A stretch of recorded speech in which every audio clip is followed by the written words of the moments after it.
a Playlist original. 10 hot, eyes forward! My name is Lieutenant Aldo Rain, and I need me 8 soldiers. We're gonna be doing one thing only. Killing Nazis. Yes, sir! Members of the National Socialist Party conquered Europe with murder, torture, intimidation, and terror. And that's exactly what we're gonna do to them. We will be cruel to the German, and through our cruelty, they will know who we are. They will find the evidence of our cruelty in the disemboweled, dismembered, and disfigured bodies of their brothers we leave behind us. And the German will not be able to help themselves from imagining the cruelty their brothers endured at our hands, and our boot heels, and the edge of our knives. The German will be sickened by us. The German will talk about us. And the German will fear us. Nazi ain't got no humanity. And they need to be destroyed. Each and every man under my command owes me 100 Nazi scalps. And I want my scalps. Inglourious Bastards. 99999. Sound good? Yes, sir! This film is not yet rated. Hello, listeners. Welcome back to another episode of Back to the Blockbuster with your hosts, Gaius and Jackson, taking a very special dive today at another Tarantino masterpiece in Inglourious Bastards as it celebrates its, 15th anniversary here in 2024. Yeah. I don't know about you. This is absolutely one of my favorites. This is, of course, a lot of you guys voted on this one. This is the listener's pick for August. So happy to deliver this one to you guys too. And I don't know about you, Gaius. I was in no need of a rewatch, but was ultimately hyped once this was voted on because I will never pass up the chance to watch this movie. Yeah, actually, this is usually there's like some time in between some of the watches on these anniversary ones. I've seen this fairly recently before this time, so I didn't necessarily need to watch it, but I did watch it anyway because it's still a fun watch, and absolutely. Probably I have to really think about my Tarantino ranking. I don't think I'll ever bother. It is different every time I look at it, but I will say this one consistently ranks, I would say, top 3 for me. If not, it's been at the top of my list many times as well.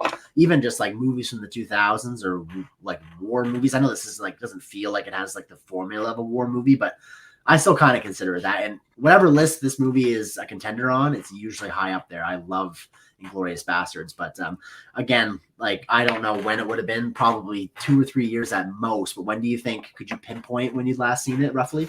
It's been a couple of years, I think. Okay, since the last time I watched it. Before it's not ever long that it goes between watches for this one. Because I always find someone who hasn't seen it, so it's actually fun to like get someone to watch it. Yeah. Oddly enough, this is the third official Tarantino movie we've discussed on the show. We did cover Grindhouse before Jackson's time, so I guess that counts as because Tarantino's part of that is Death Proof. Did you do both? We cool. did. That's awesome. So, but I guess as purely Tarantino movies, this is the third one, which is I know some people have said that's crazy on a movie podcast. We've only discussed 3 Tarantino movies, and I agree. It's crazy that we haven't. But thank you guys for giving us an opportunity to discuss another. What's the other one, real quick? So we did. Well, I did them both with you. We did Kill Bill. It was both. Kill Bill. Yes. yeah. My memory is not my strong suit. I couldn't even tell you half the movie until I started keeping track of my watches with Letterboxd. I would not have been able to tell you what I watched like a couple months ago. But you're absolutely right. I remember those episodes fondly. And before that, it had been a long time since I'd seen the Kill Bills. But to counter your point there about the craziness of us not covering Tarantino that much, because I'm sure I speak for both of us when I say like he's among our probably favorite filmmakers. Am I wrong? Yeah. No, you're right. You're definitely right. Love him to death, but I do feel that like in like the podcasting landscape, he is probably covered a lot. And I know that occasionally we do like to tackle stuff that isn't always getting all the word of mouth and attention. I'm just realizing my mic is very far from my face right now. You're all good. So I kind of understand that. It's like I do see a lot of people talking about his movies. I would love to be able to chat one day, us two, about a new release of his, inevitably, because I know the movie critic is scrapped, right? So Not that'll happening, be yeah. a while, but it's he's he's a beloved filmmaker, gets lots of attention, and it is nice though to revisit some of his classic works. You know, it is crazy because I unintentionally had like a Tarantino weekend this weekend because I went out on Friday. I'll spare you guys well, it was actually a fun story, but I went out on Friday and went out with some friends, and one of my friends got super wasted and had to basically like carry him home. Oh boy. And that took up like the last part of my night. Like it took up pretty much all of it, that last part, because his roommate didn't have his roommate's number. I didn't want to just like leave him just out on like his patio, even though it's like a gate and you can close it. Like if his apartment's across from another apartment, if someone comes out on their balcony, they're just gonna see him knocked out on his like, you know, patio. So I'm like trying to figure out how to get into the house, and I was about to like cut his screen door open like so I can get in to unlock it because he didn't have his keys. And then I looked at like this lock box in the corner. I was like, his keys are in that lock box, and I don't know the code to get into it. So by the grace of whatever, his roommate woke up before I did that and saw me out there and opened the door and got him inside. But that was until like 2:30 in the morning, and I was like, and I was a long time of me just doing that. I was like, oh, my night's fucking shot. So my friend Sean, though, he was with me for some of it, and he was like, hey, I was like, I'll deal with it. I've known him longer. You just go home. Sean lives like 5 minutes away from this guy lives. And then I was like, do I want to end my night like that? I was like, so I text Sean. I was like, are you still awake? And he's like, yeah. I was like, I'm going to come over there because I don't want to end my night because I don't want to end it on like this note. And he was like, sure, we'll just like watch a movie or something. And I went over there and we watched like talking in the middle of it. We watched the whole thing. We watched Once Upon a Time in Hollywood. So I watched. I was hoping that'd be the movie you'd say. Yeah, so I watched that, and that was like a fun kind of like, we were talking during it, but we were also paying attention to a lot of different stuff too. So that was a fun rewatch. I hadn't, watched it in a bit, and then I did this one for this. So I had an unintentional like Tarantino. That's awesome. Weekend. Sounds like a great way to spend the weekend. And similar to like Dazed and Confused, I like equate that to Once Upon a Time in Hollywood a lot, in the sense that it's a great watch, like to actually be invested and watch it frame by frame. It's also fantastic to throw on in the background and to have discussions and not totally give all your attention to it, especially if you've seen it, I'm sure, a few times. Yeah. But it is great background noise. It's like an awesome watch regardless of how you choose. And that is another one that I also consistently throw in my top 3 Tarantinos. It's funny, that one I feel like is among his more contentious movies, like splits the audiences, but I realized that recently because my buddy while watching it, he was funny because he was telling me how much he loves it, and then we were watching it and he started like nitpicking it. I was like, "Can you just tell me how much you love it?" And he's like, "Well, I mean, compared to like his other stuff," he started comparing it to like different Tarantino movies and like how it holds up. He compared it to this one a lot because they both deal with like, they both kind of have the whole let's play with history a bit, like things. Yeah, really one of his revisionist history movies. Yeah. And actually, Inglourious Basterds did get some heat from critics for doing that because it's such a serious subject matter. Like, why would you do that, right? But I mean, I wasn't offended by his take on it, and if you know Tarantino, like you kind of expect like he's gonna do things a little left to center. So it's like, all right, that's fine. This was like, I remember I didn't see this because I was 11 when this came out. My parents were definitely not dragging me to the cinema to watch it. I'm not sure when I watched it. It was a movie that I was very familiar with. Like as I was getting into films, it was one that was on my radar. Watched it like when I was kind of getting into movies, and then had seen all of his movies quite like in proximity to each other.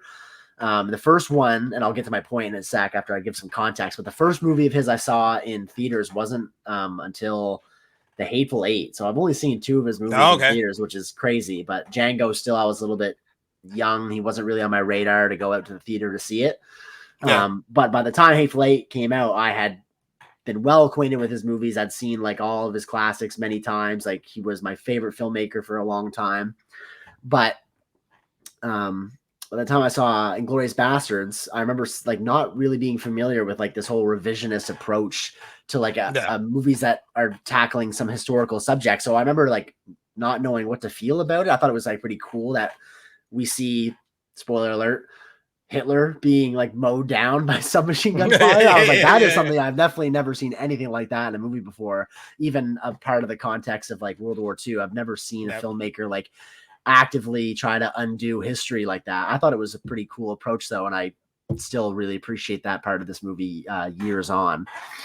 Yeah, I think that's what makes it stand out the most too. I mean, you there's so many movies you can write about this time period, and be very accurate, right? I mean, I feel like you get that a lot too. You get that a lot in like graphic novels where they'll take like a real point in history and like kind of flip it, or like like they'll add like vampires and shit like that, and like something to make it kind of interesting. And I think that's what he did with this. And film is just another medium of which to kind of experiment with, right? Yeah, and I think it works. I saw this in theaters. I hate that's like the running thing with me with some of these. Yeah, you've seen almost every movie we talked about in theaters, which I'm super jealous of. That is great. So, what was that reaction?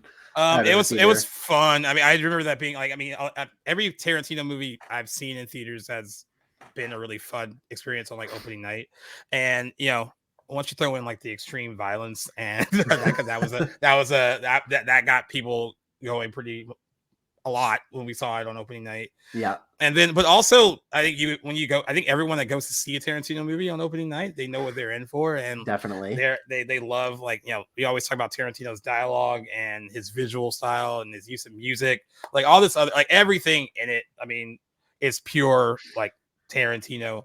Yeah.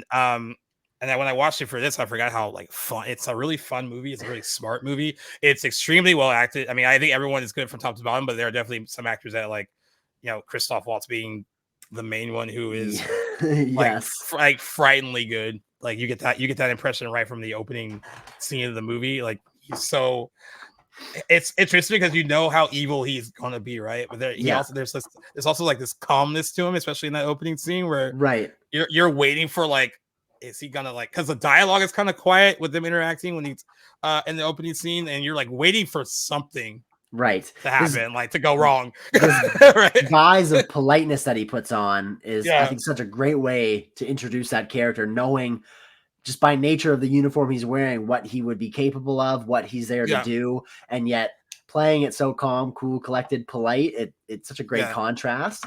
Off the top of my head, and by no means is this a revelation to say, but I think Tarantino's best written character, best character in any of his movies, gone down in history as like, one of the greatest villains, one of the greatest villain performances. Of course, Christoph Waltz, was it lead or supporting actor that he won? Supporting, I believe. Of course. But he has quite a good amount of screen time for that supporting actor win. He swept that year the BAFTA, Screen Actors Guild, Critics' Choice, Golden Globe, and the Academy Award for Best Supporting Actor. Doesn't surprise me in the slightest. And well deserved for his work in this, because he's, like I said, he's frighteningly good. Like he's menacing. So like menacing, and like it's like there's something chilling about someone who's like cool, calm, and collected until they don't need to be. Right. and that is what stands out about that character the most. Like we said earlier, like this came out 15 years ago. Release date in the United States is on August 21st. And it stars Brad Pitt, Christoph Waltz, Michael Fassbender. I remember when Eli Roth popped up in this back in the day, because I mean he's acted in his movies, right? He's done stuff in like little roles in like some of his own things, and like and like he has a small role in Cabin Fever, and but this is, and I'm glad we could talk about an Eli Roth thing in a positive way, because I saw Borderlands this weekend, or I saw it on. Sorry, I take that back. On you. Sorry, I take that back. I wasted my Wednesday, even though it was at the IMAX headquarters. We will make up for that tomorrow when we see Alien, but I'm glad I can say something positive about him after that, because he's very good in this. I mean, he steals a lot of his moments in this, and I was surprised by how good he was, compared to more veteran performers, like Brad Pitt and all that. Very, very memorable character, very memorable entrance, a very violent, memorable entrance. And that capped off with like a darkly humorous finale to that entrance scene, right? Like after he does what he's famous for, and he's going off in that tirade about him being Teddy Williams, knocking down the park. Like I still laugh at that, as guilty as I feel.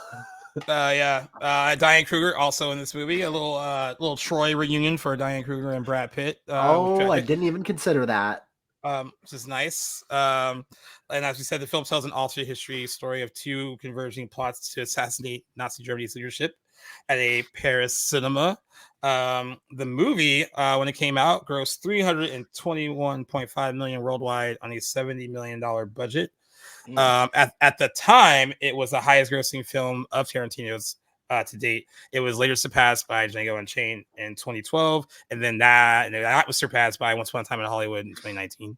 And then it also won multiple awards and was nominated for some of the most prestigious awards. Among them, it had 8 Academy Award nominations, including Best Picture, Best Director, Best Original Screenplay, and of course, we talked about Christoph Waltz sweeping that particular year.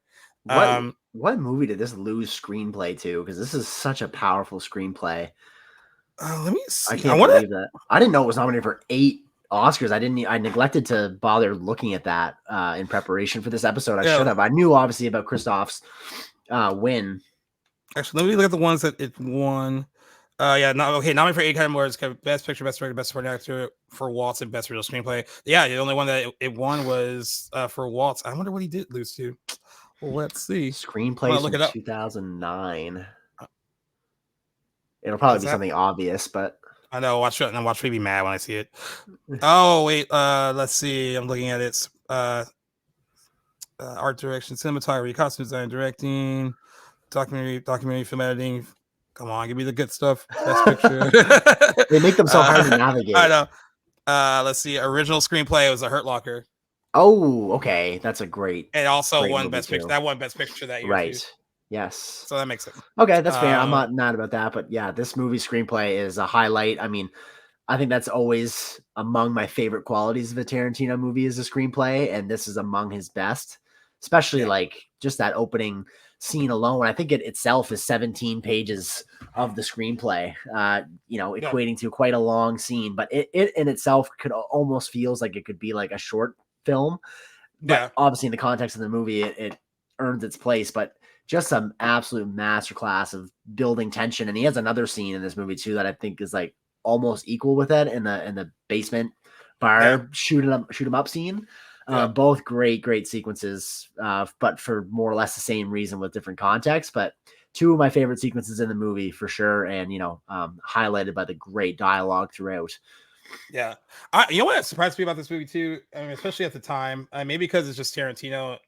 I know that some people are usually leery of seeing indie movies with subtitles. Like if there is that could turn some people off, and that wasn't something that me and my friends, when we went to go see it in theaters, knew going into it that a lot of it would be like that.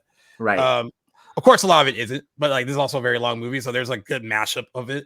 Yeah, it's like 2.5 hours. And I was surprised. Like most of the people I know who normally are turned off by that, like scoffed at it, were really still into it. Like they really were like, they didn't bother them too much. And I think that's just a sign of like how he keeps things interesting for everyone that is going to see his movies. I thought that would be a big bone of contention when you saw it, and it ended up not being it. But I do remember when it was starting, I was like with friends, and my mind, I was like, is it all going to be like this? If it is all going to be like this, they're going to be so annoyed that it's all like this. Like, right. But then I'm like, I saw some of the trailers, and there's definitely English speaking in it. So this has to like change. It's got Brad Pitt in it, right? Like, it got Brad Pitt in it. Yeah. And eventually, of course, the opening scene does transition where they start talking in English to each other. Part of me wonders if it's because it's obviously an American-made movie. Like maybe there's less reluctance to like embrace foreign language and subtitles in a movie that is made by an American, where ultimately there's going to be English language in it. Whereas like you might, if you were bringing friends to a theatrical release of a foreign film that was going to be all subtitles, like maybe that wouldn't fly as much. Like part of me wonders if that might be it. There's a part or a point in my movie loving life when I used to struggle with subtitles too. Now, like, I don't watch movies without them, even fully English movies. And I love movies that don't have a lick of English in it either. But I think there's something to be said about how impressive Christoph Waltz's performance is, and that he speaks 4 languages fluently, and all of which he does in this movie. I don't think I've ever seen. I think that's part of the reason either. why. I think it's part of the reason why he swept that year. Yeah, I think his like, acting chops aside, that is impressive enough to warrant some awards for sure. Are you familiar with like the difficult search and trying to cast Hans Landa? No, and how it came down to Christoph. So no, break it down. Quentin Tarantino had like obviously written the character, and I think he like wrote the screenplay over a period of like close to a decade, and like wasn't willing to compromise on the character of Hans Landa, and who speaks 4 languages throughout, and spent so much time and this crazy hunt for an actor that could not only speak all 4 languages and fluently, but also perform and act while speaking them, not just recite the dialogue, right? And I think he gave it a week before he was going to give up the search, before Christoph Waltz kind of appeared and he auditioned or read some of the script. And that ultimately like saved the movie from being made. He was very much considering abandoning it because he couldn't cast that particular role. So aside from his performance, Christoph Waltz really does save and lead this movie. Yeah, just a I match agree. made in heaven. And I'm glad that he didn't compromise on that, because like you're right. He started writing the movie in 1998. That's how long ago that he started, over a decade. Holy smokes. And he didn't know how to end it, so that's when he started focusing on like the Kill Bill movies and stuff like that. I'm glad that I think that Quentin Tarantino is already a perfectionist through and through with other details of his movies, and that character is so crucial. That character has to work, and the right person has to sell it. So I'm glad that he didn't compromise on that, and just they found the right person eventually. I mean, it was a breakout role for Christoph Waltz, at least, for a lot of people that weren't familiar with him. And, some people are just born to play certain roles, and you can tell that and it's funny too, because Christoph Waltz is not, in every interview I watched him in, he seems like a very pleasant human being. Like he's very he seems very nice. Like there's nothing about that character that you at least see a hint of that in the guy, which is proof of how good he is of an actor. But I mean, the whole time I was watching this, and it's so cool watching an actor create a character that is going to be iconic, and you kind of saw that while you're watching it. I felt that way about Javier Bardem in No Country for Old Men, where that role is going to be very memorable. And this is another one where it's the whole time you're watching it, I was like, oh yeah, this is gonna go down years from now as one of the best movie villains ever. Mm-hmm. Absolutely. And, just a year after. Sorry. No, just from a movie that came out 15 years ago. I mean, it's crazy. Yeah. You can still rack up great movie villain roles and current-ish kind of stuff. You don't have to go all too far back to find classic movie villains. Sure. Thinking about it, you mentioning Javier Bardem in No Country just got me thinking. We got his performance of Anton Chigurh in 2007. Then we got Heath Ledger in 2008 as the Joker. And then the year after, we got Hans Landa in 2009. What a streak of great movie villains, back to back to back, that we got back in the late 2000s. That is just an absolute crazy run. But I think they all deserve to be in that conversation for among the greatest. Hans Landa is one of my favorites. So charismatic in his evilness in ways that some of the others aren't. It's almost kind of likable. I know. I kind of felt bad. I'm not rooting for him, but I'm I like his. If you're on the same side, you'd be like, "You can be cool."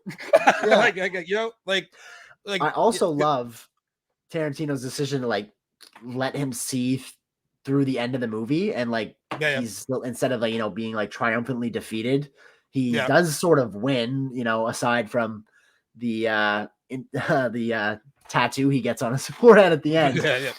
He does kind of come out on top with all that aside. And I think it's just a great contrast to how we would normally see a great villain thwarted by the end of the movie and killed or captured or anything like that. I think it's just a great unconventional way to have your villains, see through to the finale of the movie. So I think that adds a lot. All right, so I guess the other than the Tarantino name, one of the big selling points, I guess, to moviegoers is that, Brad Pitt is the name in the cast. What do we think of Lieutenant Aldo Rain? This is a good Brad Pitt performance, one of your favorite ones of his. What do you think of how he stacks up here?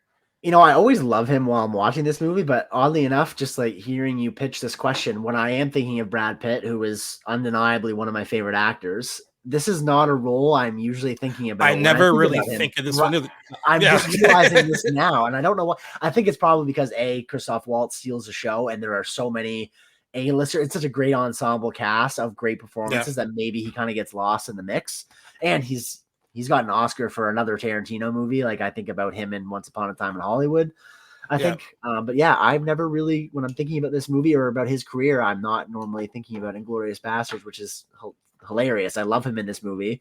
I love his backstory, like his Native American inspired approach to taking on the Nazis in Europe is really cool. I like the ambiguity about, I guess according to the script, it's a rope burn on his throat. It looks like a big scar. It looks like he survived getting his throat slit or something. Yeah. It's a really cool character detail.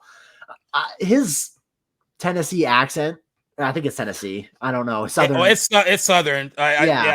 It's like it doesn't throw or like take me out of the movie, but it's not like the best Southern accent I've heard. So I was trying to figure out. So I kept, and I felt this way every time I watch it. His intro scene after the opening, or he's doing that whole speech where he's like, gathering kind of goon squad together, pretty much. Yes, yeah. And then when I remember like the first time I heard him say, like a little kid, the first time I heard him say, "Well, is it Nazis?" Yeah. I was like, I can't tell if this is like a good use of the accent or if I'm laughing because it's kind of like so over exaggerated that it sounds like, I don't want to say bad. I think bad's the wrong word, but right. But I know what like, am I laughing for the wrong reasons? Right. Or is that just like, that character's supposed to be kind of like over the top? So I guess that's what I lean. That's how I justify it. Yeah. But like, it is a cool little introduction to that character, though. You kind of get like, Brad Pitt is a charismatic performer, like no matter what he kind of is in, and he seems like he has fun with roles like this that kind of are a little bit unconventional and like push him a little more different direction. Like it's a fun part. I think I just think that he, compared to like Christoph Waltz, he gets like overshadowed a bit. I pretty much just proven.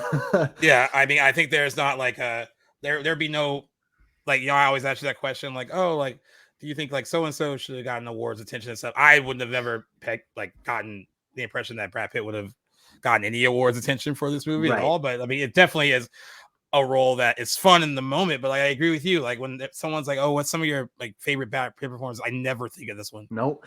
It's not that he gives a bad performance. I think just maybe like there's just so many more memorable characters and dialogue given to other people in this movie that he's overshadowed. I will say I love, and I think like just thinking about it, I watched this a couple days ago, and like the standout scene to me is his delivery in, I think it is the like third or fourth chapter or sequence in the movie. It's when the bear Jew scene, when he's talking to that sergeant and trying to get the info about where the next like the surrounding German battalion is, and he's trying to coax him to give up the information. I love how he is manipulating that situation, that conversation, and how he's like threatening. He's like, if you don't give me what I want, I'm going to call in the bear Jew. I love that whole scene of him, and how he breaks down what Hugo Stiglitz is known for doing. I think that scene is absolutely hilarious. But is there a favorite scene of Aldo Raine for you in this movie? I'm trying to think. I mean, I do like, I think I like his introduction the most because it sets up exactly who he is, like right away.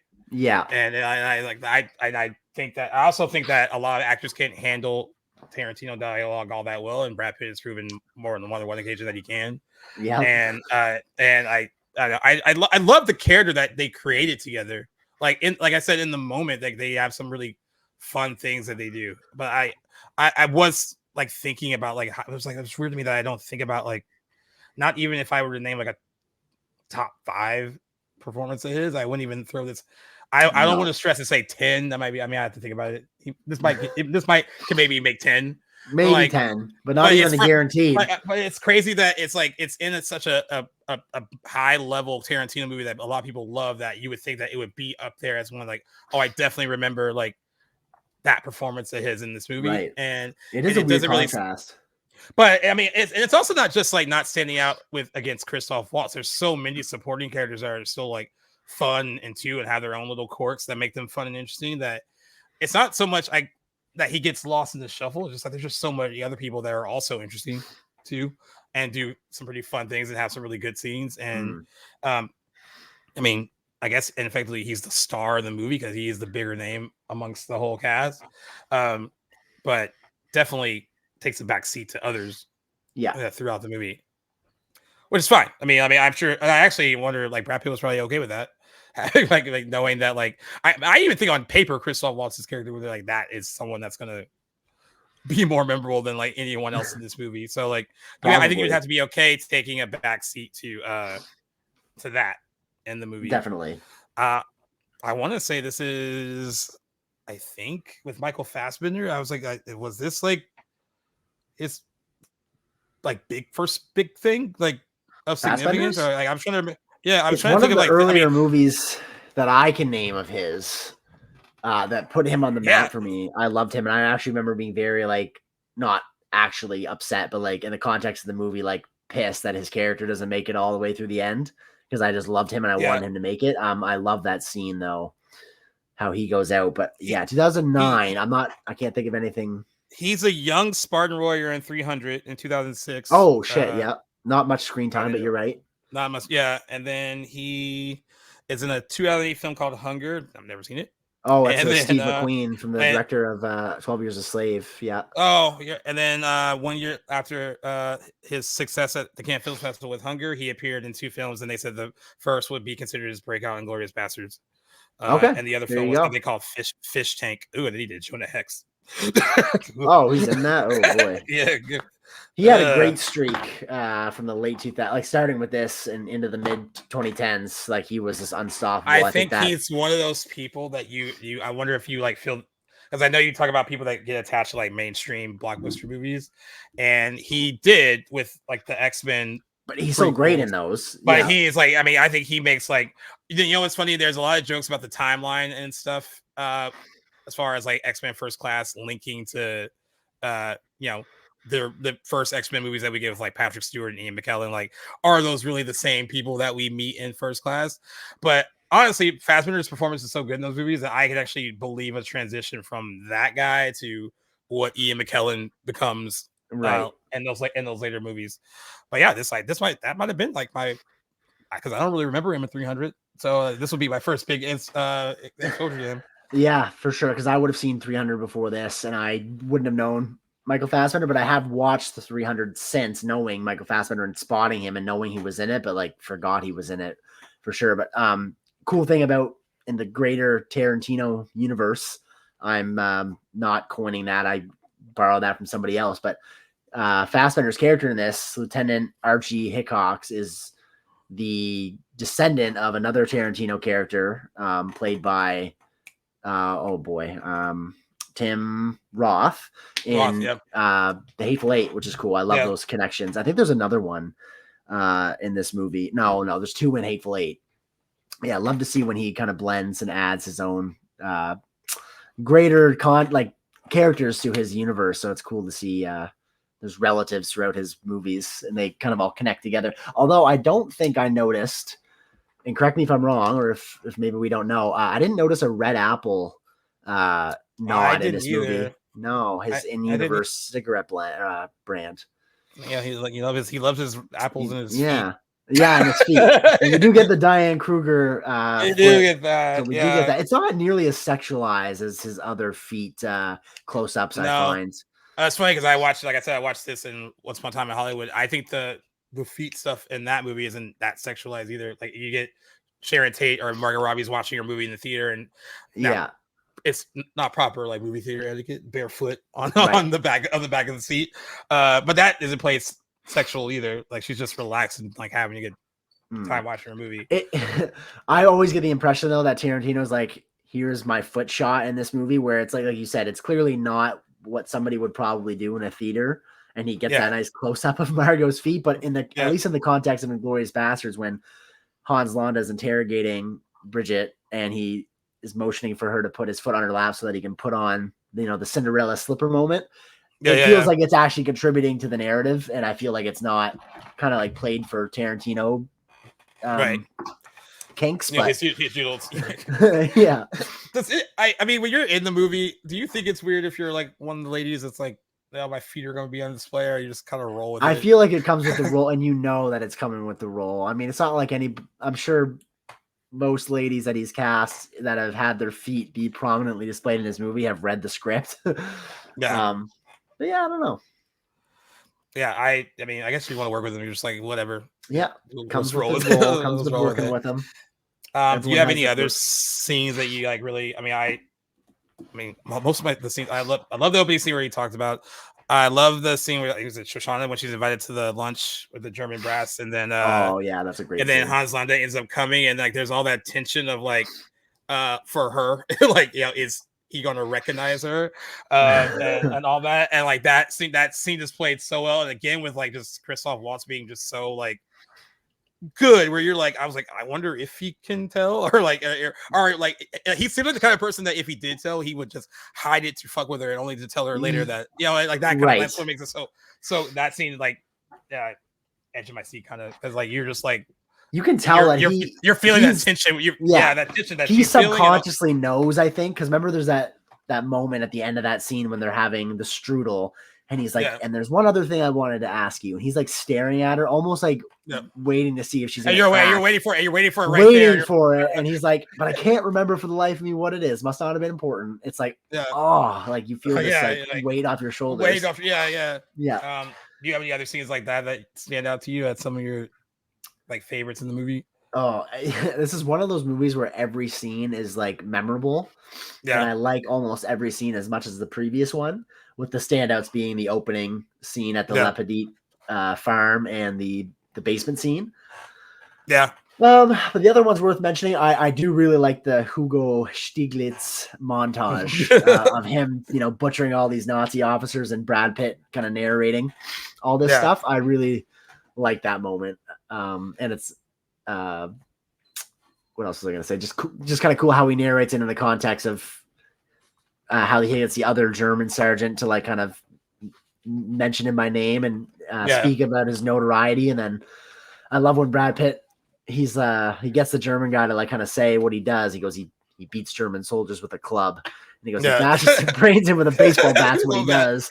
That's one of my favorite lines of dialogue in the movie. But other than that, I think there's like memorable parts of every single scene in this movie. That's pretty common with most of his movies. I think too. The basement scene is another good scene of like escalating tension, right? I mean, like it's like that. I mean, in almost in a different way from that previous scene that we talked about, but almost the same thing, where it's just like this like stretch of like what's gonna happen right now. Like I'm waiting for it. I'm waiting, like almost that same feeling when you're watching like a horror movie. Like when is that thing gonna pop out? Like when is this? It gonna, is like a horror movie blow scene, up, isn't it? Yeah, blow up in their face, or like, you know, like it's so well done, and like, and he's so good at building it and building it and building it. Because like, you know, I think with like Tarantino, like we said this before, with most directors, I think a studio would be like, cut this down. This is too long. Cut this.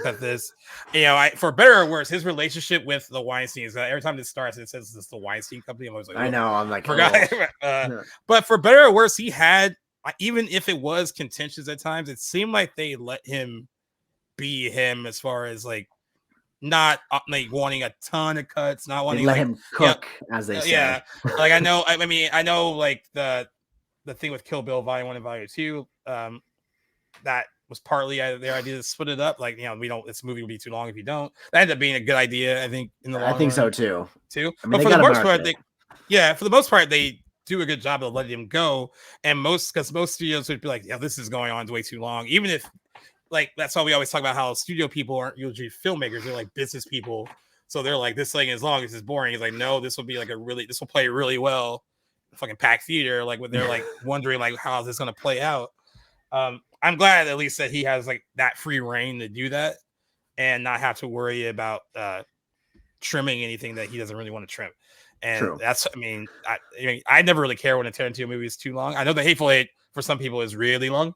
I like the runtime of The Hateful Eight. I think it's justified, but I will say that this is Inglourious Bastards is a very palatable 2.5 hour film. It flew by when I watched it the other day because you're so interested in the next scene that's to come that you don't really feel like you're, you know, watching the clock go by. It's just so effortlessly edited in such a way that it just flows so great.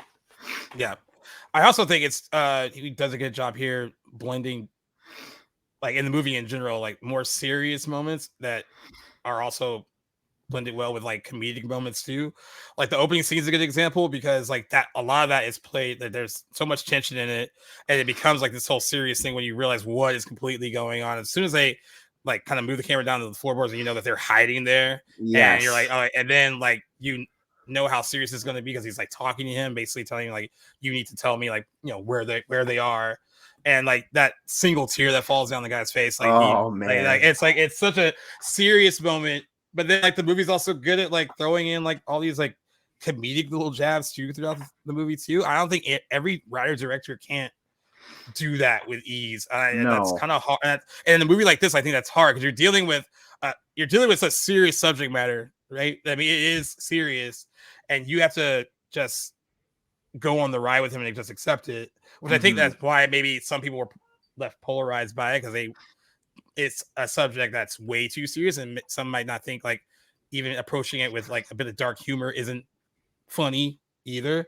Right, but you can tell like he's not the filmmaker that's in here to make Schindler's List or The Pianist, right? Like he's not exactly. It's just not his approach to this kind of subject matter. I think that's pretty eminent from both his like previous filmography, his style as a director.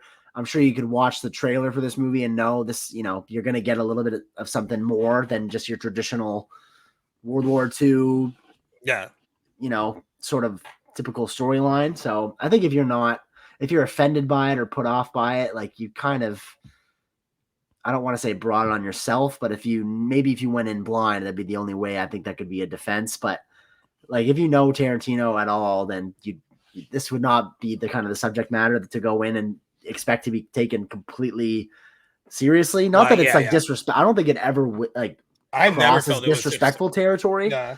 But and it's, you know, it's telling a revisionist version of these events. Clearly, the stuff did not happen, and it's pretty upfront about that. So I think like you kind of got to throw out your, you know, expectations of it being taken literally out the window. Yeah. I agree with you. I mean, I'm surprised you're signing up for when you go into it. I'm surprised that the critical response is by no means bad. It's still in the green Metacritic wise, but it's only got I don't know what its Rotten Tomato score is, but it's got a 69 Metascore, which I thought was low for a movie that I consider amazing. An 89% Rotten Tomato score. Okay, it's not bad.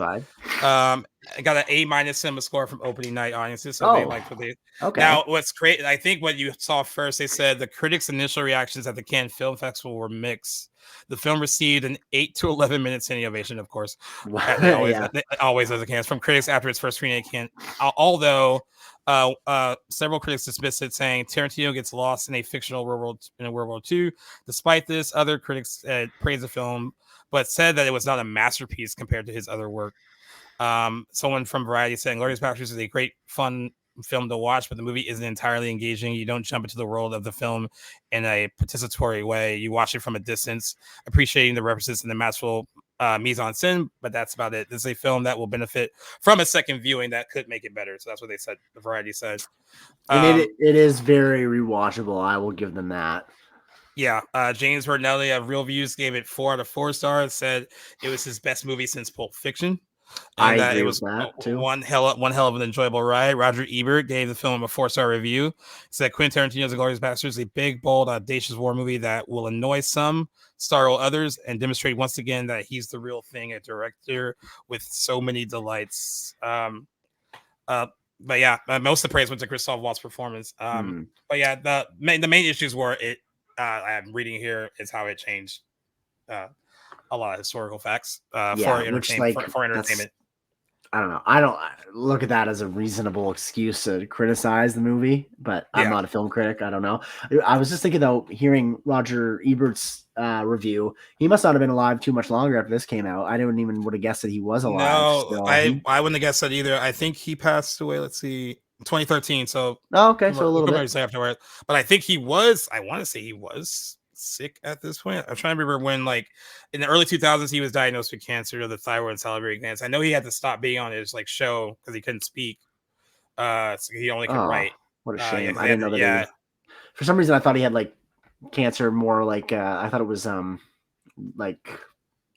So I didn't know And I what think, affected his thyroid. I guess is what I'm trying to say. yeah, So and I think that's a shame. Siskel die of cancer too. Like it's like, yeah, I that's don't crazy. know. But it ended up on 1, 2, 3, 4, 5, 6, 7, 8, 9, 10, 11, 12, 13, 14, 15, 16, 17, over 24 top 10 lists that year. So I mean, it still was regarded as like one of his best. I agree with I think you're getting nitpicky with the reviews though, if it's like about like him playing with history. I mean, there's something cathartic to me about like again seeing like Hitler, and I think it's Joseph Goebbels, who you just see like littered with like comically like blown apart by machine guns. I'm like, that is it's hilarious. Like a cartoon. Yeah, it is. It's like it's clearly a rubber dummy just getting absolutely obliterated by gunfire. I just think that moment is hilarious. And like, how would you not think, this is almost doing justice to history in a way?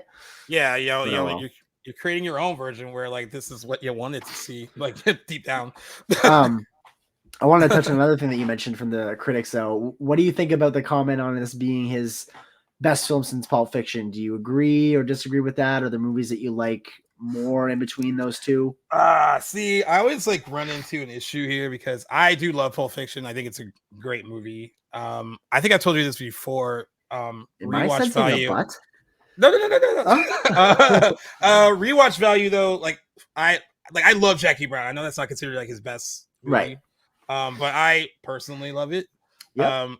I get more entertainment value out of it compared to Pulp Fiction. I don't think it is as like clever or as groundbreaking.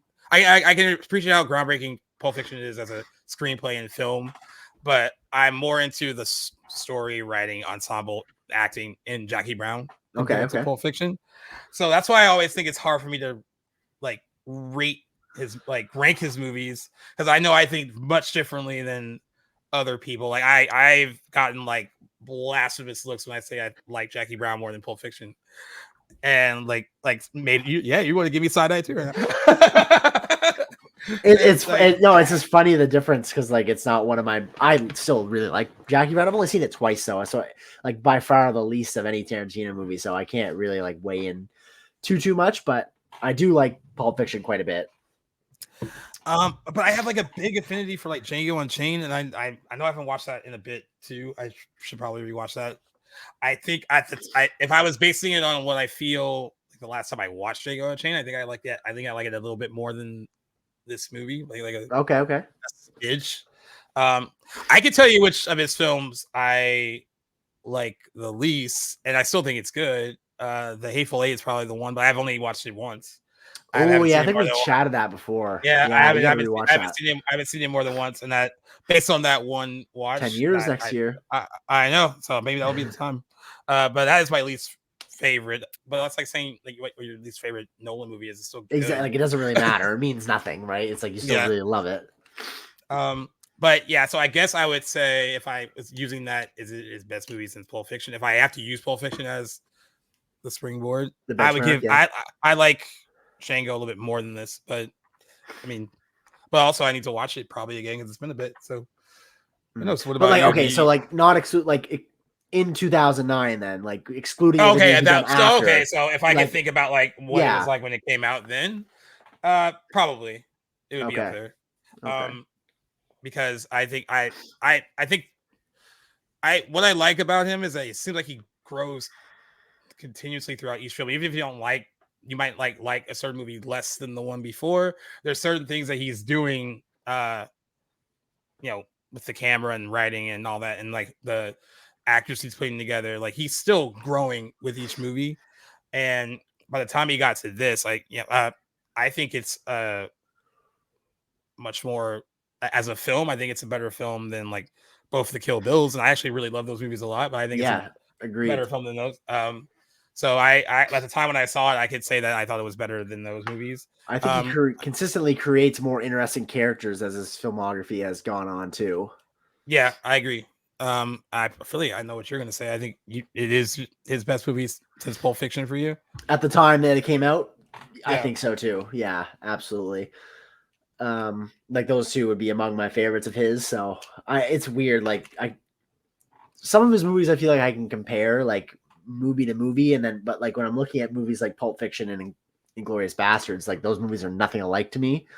So Yeah. it's fun to compare them and stack them up against each other. I like them both equally, but for radically different reasons. So it's weird to like compare those together, but there are no Tarantino movies in between those two releases that I like as nearly as much as I like these two. So Yeah. definitely I contend with that assessment for sure. Do you see some of these casting what he was going to do with certain roles? Leonardo DiCaprio, he wanted for Christoph Waltz part at first. Oh boy. Oh, which is funny because he ends up casting him as a villainous person in Django. So I mean that works. I mean, like, because another one of his greater villains. DiCaprio is great in that movie. But I can't see anyone else but Christoph Waltz playing it. I can't see DiCaprio as a Nazi detective. Yep. Jew hunting evil person. I just don't see that at all. Adam Sandler was asked to do Eli Roth's role, but he had to turn it down to do Funny People instead, which came out saying. I learned about that today.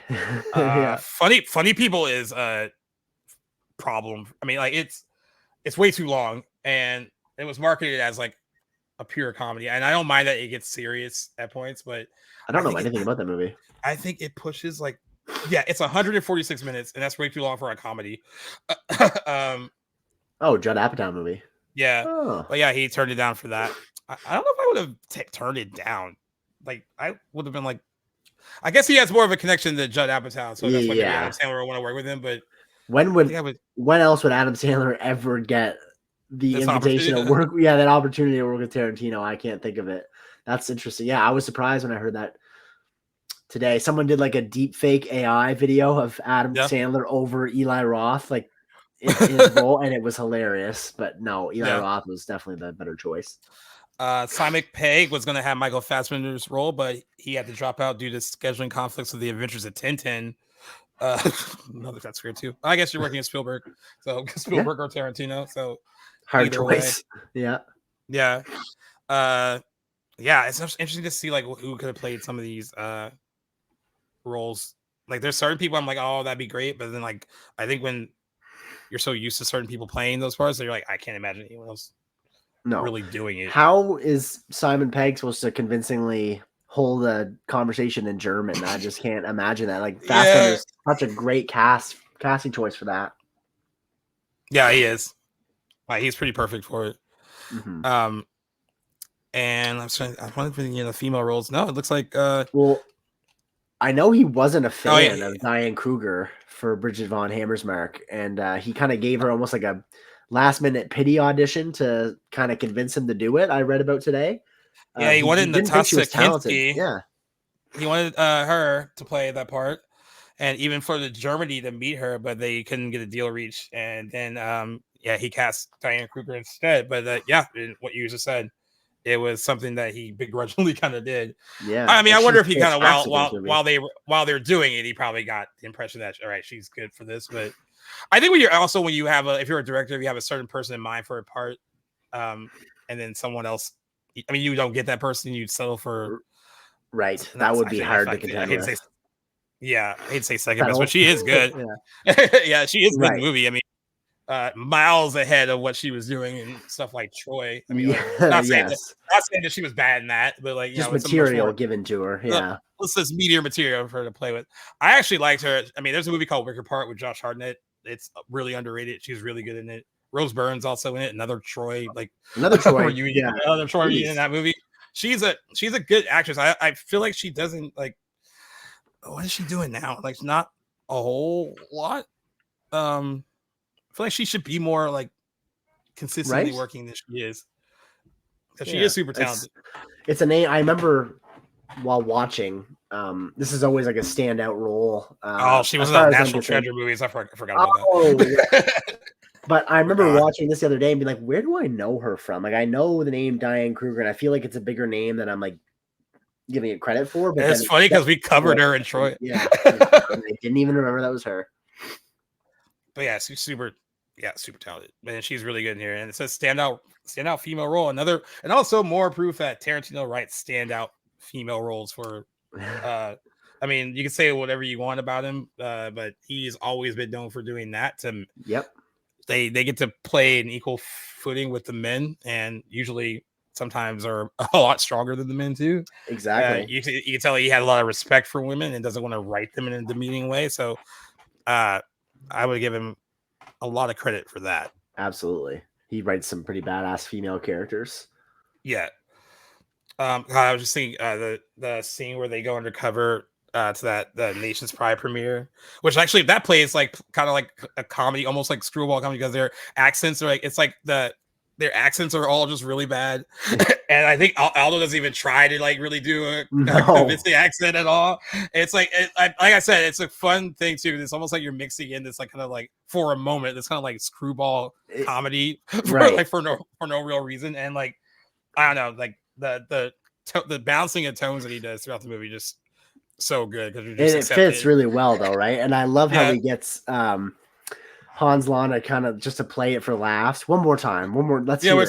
Say it like you mean it. Oh, that scene is great. It's so good. I just love that. I mean, it might be the funny. We're gonna say funniest. I want to say the funniest Tarantino movie, but I was trying to. It's got a lot of good laughs in it, even if they are like kind of darkly comedic. I think, again, going back to Pulp Fiction, or even like Once Upon a Time in Hollywood, has a lot of hilarious. Yeah, actually has some funny moments. Actually, I was cracking up a lot. I think just a straightforward Tarantino comedy would be great. Oh man, with his dialogue, it would be dark. Oh, it would be so good. A Tarantino rom-com. What he would write. I can't imagine him I shudder at the thought. There's so many genres that I would love to. I mean, I guess we kind of got a horror movie with Death Proof, like a little bit, but like not like a straight up horror film from Tarantino would be really cool. I think I'd like to see him have like a straight slasher or something like Supernatural. Like I think would be kind of cool. And it would be gory as fuck, probably. Yes, like a Supernatural slasher in the vein of like a Halloween or a Nightmare on Elm Street would be super cool from him, but like with his own unique style. But sadly, we'll probably just get the last movie from him, whatever that ends up being. And I doubt it'll be a horror movie, but I kind of wish that he wouldn't have put himself in this corner to have it be like 10 and he doesn't even have to stick to that. It's okay to change your mind. Yeah, 100%. I get his philosophy behind not wanting to wear himself out and, start to undo his legacy. Do lesser work and all that. But he has shown no signs of going in that direction. So I think he's kind of because someone countered that with like people like Scorsese are still putting out bangers. Spielberg is like, about to go deep into making like some UFO like science fiction movie. So like I do see his concern. I do think that there are long-term directors that have waded into that territory, like John who've done it too long. Perhaps we'll see soon with oh boy, why am I blanking on Megalopolis? Francis Ford Coppola, like who's done nothing for the last decade. So I get not wanting to put out, not as great work, but I think that and wanting to preserve your legacy going on a high note, that must be a lot of pressure. But so I can't remember though, just while we're on the topic of it, what is he going to do with the Movie Critic? Is he just abandoning it? I think it's right now it's done. He might do something with it as a book, but as a movie, as a movie, it's done. And that's when we kind of found out that it was going to be kind of tied to Once Upon a Time in Hollywood, at least like Brad Pitt's character. That it was a little bit different than what even the trades kind of sold it as, and that it was evolving into something that was a little bit more connected to Once Upon a Time in Hollywood. And I think he just couldn't find the right, I guess the right narrative for it or whatever he thought was the case. It sounded like a cool idea. Oh yeah. Well, he wanted to do Once Upon a Time in Hollywood as a novel first, so maybe he'll just turn the Movie Critic into a novel. Also, I'd be remiss not to mention the music in Inglourious Basterds is also very good. Actually, the music in all of his movies is pretty fucking amazing. But that's what I love about Tarantino is that he loves all aspects of art. So not just filmmaking, like every piece that he includes in his movies, like you can tell that he just has an affinity for it. And the score in this movie is fantastic. Yeah, the score is pretty fucking amazing, and it makes a lot of like scenes like really really pop and doesn't overpower them, like because that could be an issue sometimes with like a score and all that. It really does kind of like either pump up a lot of scenes or like just really kind of aids them a lot. Like I really enjoy the music. I do wish that theme, the one that I posted with the story and the one that like plays if you have the DVD or the Blu-ray on the homepage, I wish that score was featured in the movie. I always think that it is, and then I never hear it come up. That's true, and it actually is a good piece. It's actually a really good piece of music. Yeah. I know that he really originally wanted. Is it Ennio Morricone? To compose the film soundtrack. Morricone was unable to because the film's sped up production schedule conflicted with his scoring of another movie. I think it's a foreign film from 2009. However, Tarantino did use 8 tracks composed by Morricone in the film, with 4 of them included on the CD. And then he just kind of mixed in other types of music and from various other people. Beethoven, I think. Beethoven, yeah. This is great. Stuff from the he's prominent in the later part of the film is David Bowie's theme from the 1982 film Cat People. He used a lot of different music genres from the spaghetti western and R&B. He like mixed in different types of music into. So I mean, that's still cool how he was able to kind of interloop creatively with the music. The movie, when they opened, grossed 120.5 million total in the United States by the end of its run, and 200.9 million in other territories, for a worldwide gross of 324.4 million against a budget of 70 million, making it profitable by the end of its run. Again, stressing the film was released on a single disc DVD and 2 disc special edition DVD and Blu-ray disc on December 15th, 2009. On its first release, the film was number 2, only behind The Hangover, selling an estimated 1.5 million DVDs, making 28 million in its first week in release on DVD. I still can't believe that we don't have that physical media is still not viable with numbers like that in 1 week. Yeah, that's insane to me. To elaborate on some of the negative press and see if you agree, the film was met with some criticism from the Jewish press. And Tablet, Leo Leibovitz criticized the film as lacking moral depth. He argues that the power of film lies in its ability to impart knowledge and subtle understanding, but Inglourious Basterds serves more as an alternative to reality, a magical world where we need to worry about the complexities of morality, where violence solves everything, and where where it's always just a film reel and a lit match away from cartoonish defeat. Anthony Frost, writer for the online magazine Gallus Australia, criticized the film for failing to develop its characters sufficiently, labeling the film enthralling but lacking any Jewish content. Daniel Mendelsohn was critical of the film's depiction of Jews and the overall revisionist history aspect of the film, writing, "Do you really want audiences cheering for a revenge that turns Jews into carbon copies of Nazis, that makes Jews into sickening perpetrators? I'm not so sure." Pretty heavy. Yeah. I don't know. I don't feel qualified to retort against. Yeah, I don't know how to say that too. There's actually one more. It says Rosenbaum elaborated on spoke about the film's Holocaust denial and said, for me, Inglourious Basterds makes the Holocaust harder, not easier to grasp as a historical reality, insofar as it becomes a movie convention, by which I mean a reality derived only from other movies. It loses its historical reality, and I don't think that's right. I do think that is quite, I don't want to go quite so far as to say a stretch, but like, I struggle to realize like how that conclusion is, arrived at from this movie. Like, I don't feel like it's trying to do any of that. I always look at it as a non-Jewish person. So, take this with a grain of salt as like, again, a revisionist story, but like one that gives, it's the Jewish revenge story, like probably how I would imagine lots of Jewish people who were targeted by the Nazis would feel like would embolden them or empower them to want to fight back if they were obviously not able to during this time period. But this feels like their fantasy revenge story. And I think that's a great thing. It does, there's a good point to be said about donning them in Nazi uniforms and subjecting that same brutality back to the Nazis. That's a different conversation, but I feel like it's well-intentioned. Well, but there's the other part of it that makes it, I guess what makes it entertaining on the other end of that is it becomes a sort of like revenge fantasy almost, where, you know, and that I see the appeal and how that can be fun, considering how brutal the Holocaust was and all that. So like, I see both sides of it, I guess. I see how like you're taking this really awful event and making it seem like kind of using it as a convention for your film to entertain. But I also see the other side of it where it's like, we already know how this went down, how it ends, how tragic it was. So with so much, and there's so much time removed from it. I know this is going to sound bad to say because I'm not Jewish either, and it might be easier for me to say that with so much time removed from it. But I think when there is a lot of time removed from it, you can toy with those things and be like, hey, like they didn't get to kind of have this kind of like justice or whatever you want to call it. So like you get to kind of express that through some kind of creative means via writing, via film, and and this wasn't like as serious in Once Upon a Time in Hollywood, but what always strikes me about the end of that movie and what kind of leaves me with like a pit and then in my stomach is it really changes the history for Sharon Tate in that, where like that was really brutal for her and everyone that was at that house that night that were murdered, right?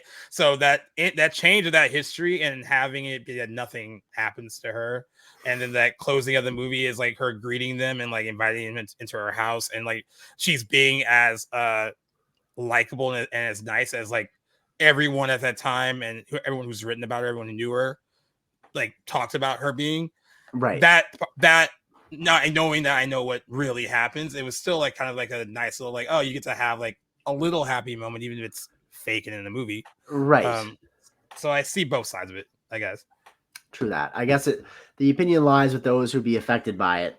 And that's, they're totally entitled to that opinion. But yeah, I just, it's not that I disagree with their opinion. It's just that like, I just can't relate to it. Yeah. Sort of thing. I think it's easy for us to be like, hey, it's just a movie. It's entertaining. Like just watch it. Yeah, exactly. When we have we're not bound to the implications of it at all.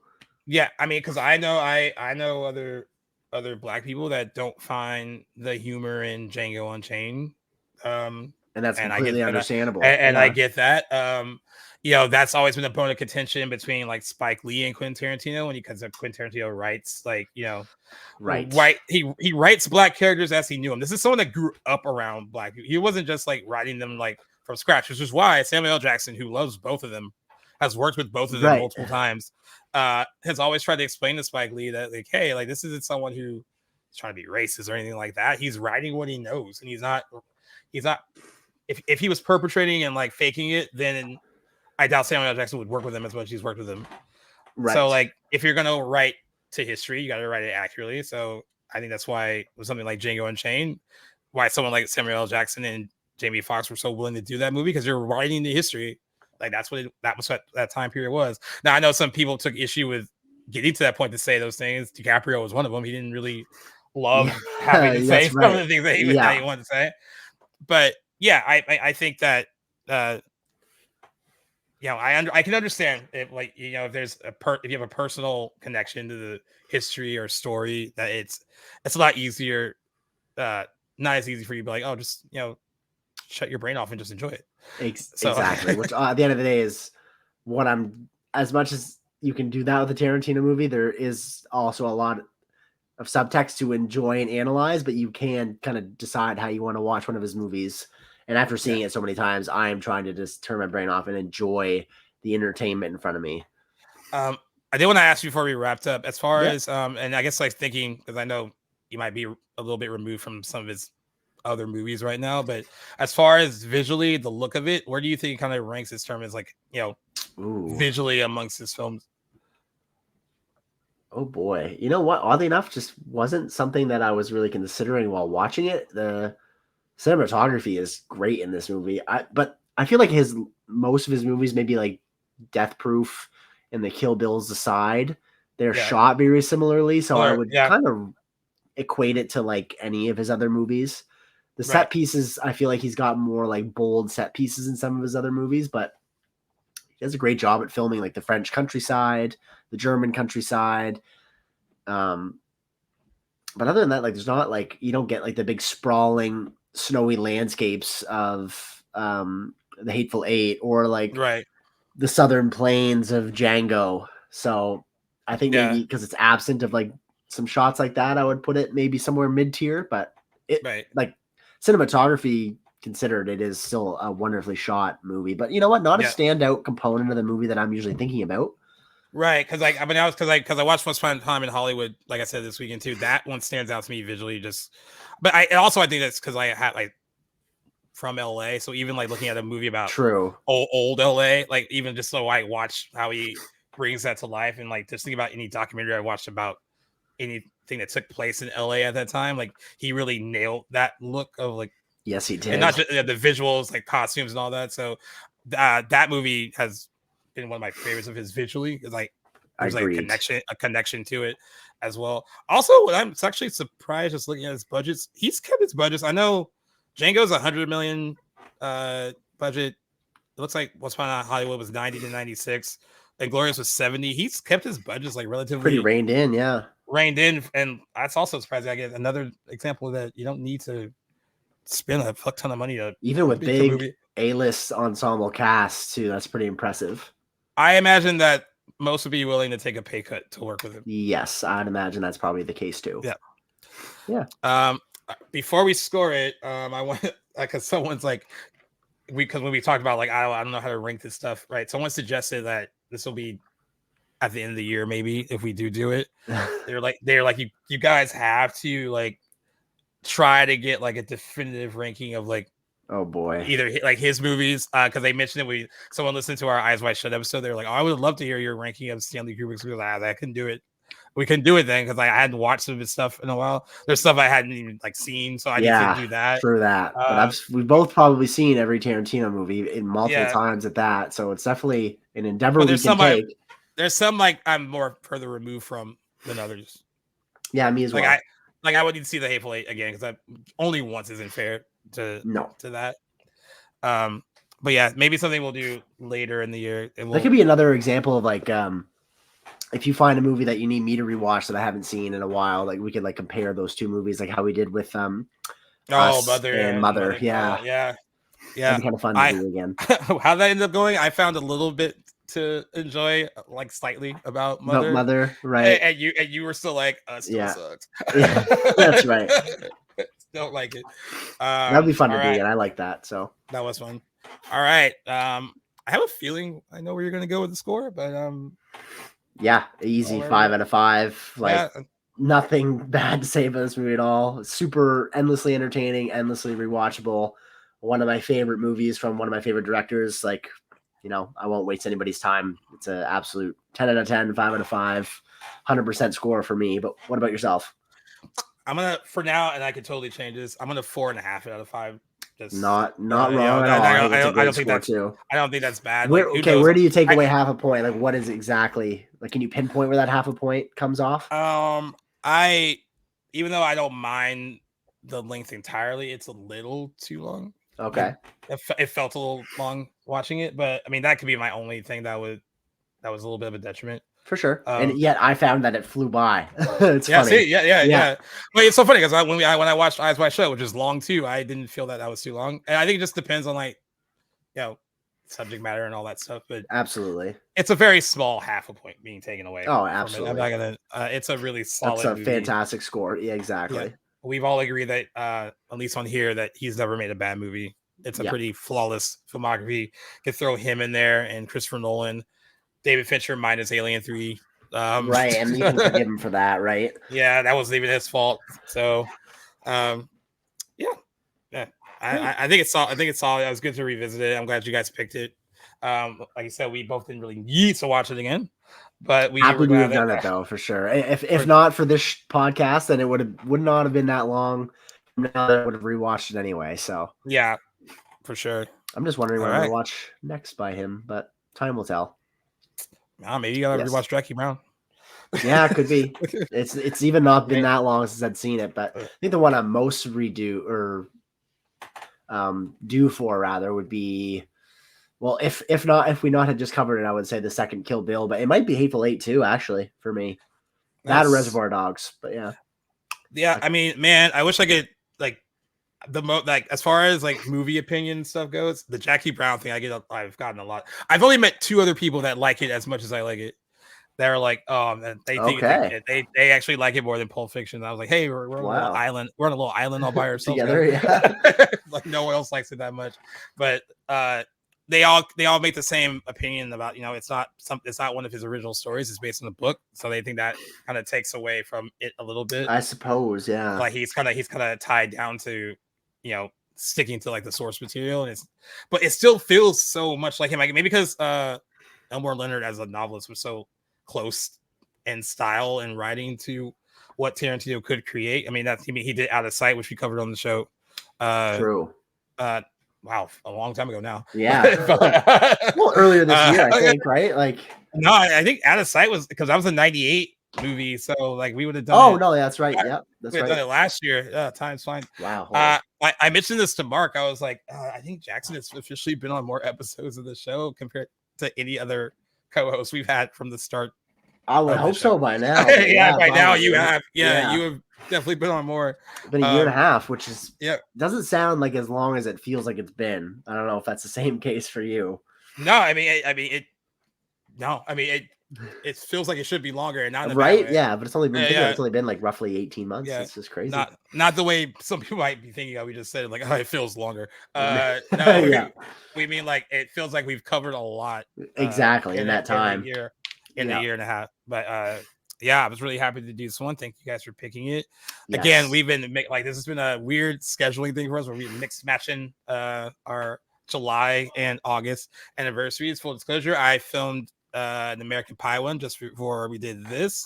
Jackson's not on that one, but he will have a soundbite in that episode as well.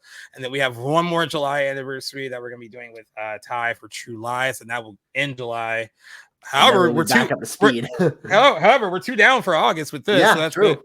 We just got to get through another very lengthy movie called Boyhood, and that will be so that will be my week is finding time to get that in, so we can cross that off the list. But yes, I've had a very busy summer schedule. Yeah, which have led to this kind of mixed matched sort of release schedule, and I thank you guys for accommodating it. We're getting it done, so that's all that matters. Still got an episode or two every week to give you guys, just a different order, but glad we've gotten this one in.